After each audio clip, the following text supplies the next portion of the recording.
Olá, Igreja Voz, que prazer estar aqui com vocês, compartilhando da Palavra do Senhor através de mais uma estação de células com o tema Tiago, o Evangelho na Prática. E hoje nós vamos estudar o capítulo 3 com o título O Pobre. Antes de iniciarmos, eu gostaria de ler com vocês lá no livro de Tiago, capítulo 2, versículo 5, que diz assim: Ouçam, meus amados irmãos, acaso Deus não escolheu os que são pobres aos olhos do mundo para que sejam ricos na fé e herdem o reino que Ele prometeu aos que o amam?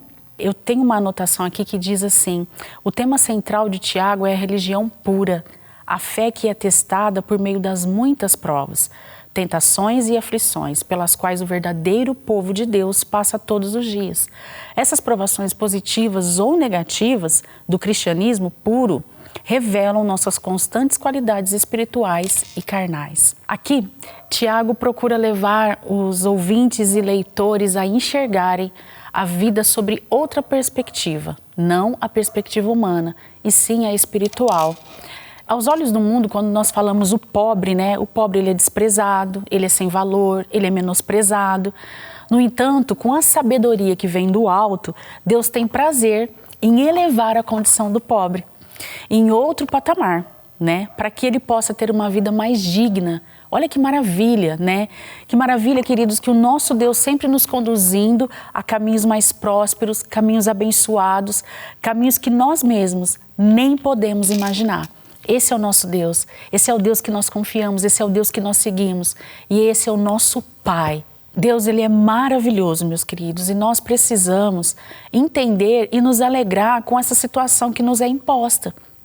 Ele se importa conosco, Deus se importa comigo, Deus se importa com você e com a maneira como nós estamos vivendo. Deus, Ele deseja, meus queridos, que nós passemos de fase. O meu esposo costuma dizer que as situações às vezes estão muito no raso, E que nós precisamos subir de nível, passar essa fase. E nós precisamos permitir que o Senhor nos ensine a viver novidade de vida. Nós precisamos desfrutar deste cuidado, desta presença que só iremos encontrar no Pai, não nas coisas terrenas. Então, o Senhor, Ele é maravilhoso e Ele é poderoso. A forma como Ele tem de nos ensinar a viver um estado de pobreza, mas mesmo assim entendendo que Ele está no controle de todas as coisas. E isso aconteceu com José. O pastor deixa claro aqui pra gente no livro, quando ele fala sobre a história de José do Egito. É um homem que Deus elevou ele, a situação que ele estava vivendo, tirou ele da condição de escravo, de prisioneiro, para fazer dele uma grande autoridade no Egito. Essa história você vai encontrar lá no livro de Gênesis, capítulo 37. José, ele vivia uma vida boa dentro da realidade dele. Estava tudo bem para ele, mas mediante a inveja, ciúme e muitos outros sentimentos ruins que os irmãos tiveram, ele foi vendido como escravo. E José viveu uma vida de escravidão, viveu muitos anos na prisão, mas José não se deixou esmorecer. José, ele foi próspero na terra da sua aflição. Olha que maravilha. José, ele não deixou de servir, nem deixou de acreditar no poder restaurador de Deus. Nós não podemos duvidar do poder que Deus tem de restaurar a nossa história. Deus, ele tem poder para restaurar e mudar a tua vida. Deus, ele tem poder para fazer infinitamente mais. Infinitamente mais. E nós precisamos descansar nele. Queridos, muitas vezes nós não vamos entender os processos que nós vamos passar na nossa vida. Vai ser doloroso, Mas esses processos, Deus está no controle de cada um deles. Deus, Ele é Pai. Deus, Ele cuida de nós de uma forma extraordinária. Deus, Ele não se ausenta do trono dEle. Deus, Ele não esqueceu de nós. Deus é fiel. E Ele está cuidando de mim, Ele está cuidando de você. Não importa a situação, não importa o abismo mais profundo que você esteja passando, o Senhor vai te resgatar. E nós precisamos crer nisso, nós precisamos descansar nisso. E nós precisamos ressaltar que José, ele foi elevado da pobreza para a riqueza, diante da vontade soberana de Deus. Existe propósito nos processos, existe propósito nos processos. Então, quando José se tornou governador, ele estava preparado. Tem uma anotação que eu fiz aqui, que precisamos entender o valor das provações. Deus, Ele quer nos abençoar, mas precisamos nos conectar nele e não esmorecer. Não esmorecer. José não esmoreceu. Ele permaneceu firme. Ele permaneceu firme. O sofrimento do pobre purifica o seu interior e refina o seu caráter.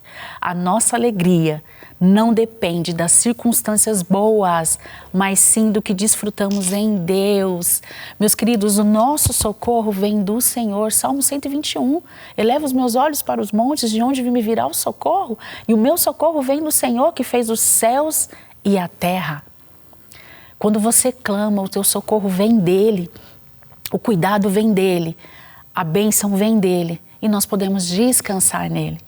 E o pastor deixou um versículo aqui maravilhoso, né, para nós, que está lá em Filipenses, no capítulo 4, versículo 12 e 13, que diz assim: sei o que é passar necessidade e sei o que é ter fartura.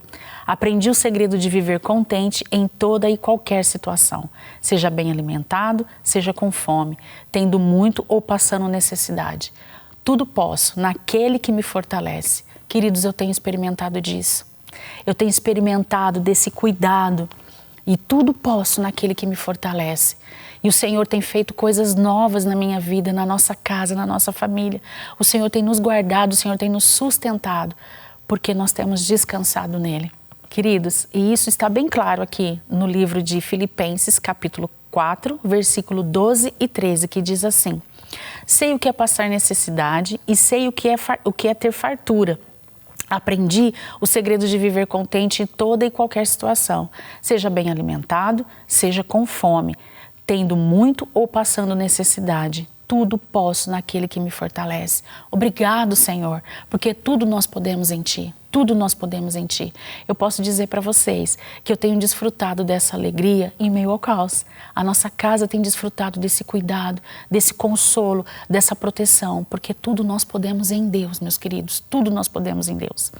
Tudo reflete na vontade soberana do Senhor. Uma mudança de atitude e renovação da nossa mente é o que o Senhor deseja. Olha o que o pastor diz aqui, ó. Se essa condição de pobreza não é a nossa realidade, nosso papel será o de não perder de vista a necessidade alheia no discurso da vida. Quando nos utilizarmos dos meios disponíveis, sejam eles profissionais, educacionais, sociais ou mesmo espirituais, para alavancar a vida do menos favorecido, então assim estaremos realmente envolvidos em um projeto nobre do ponto de vista dos céus. E caminhando para o final, eu quero ler aqui com vocês. Além disso, o pobre foi escolhido por Deus. Os valores citados no texto bíblico denotam uma construção espiritual que aponta não para este mundo presente, mas para o outro por vir. Se essa é a minha condição, devo ser grato a Deus pela honra de ter sido escolhido para ser rico na fé e, enfim, herdar o reino prometido aos que o amam.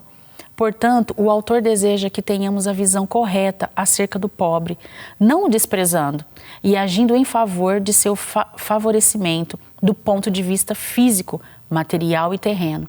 Independente, porém, do que ele possa alcançar em vida, sua alegria deve estar fundamentada no entendimento de que a sua herança mais importante já o aguarda, sendo algo de grande valor que o ouro e a prata não podem comprar.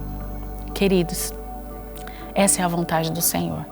Então nós precisamos desejar viver este propósito, viver a vontade do Pai.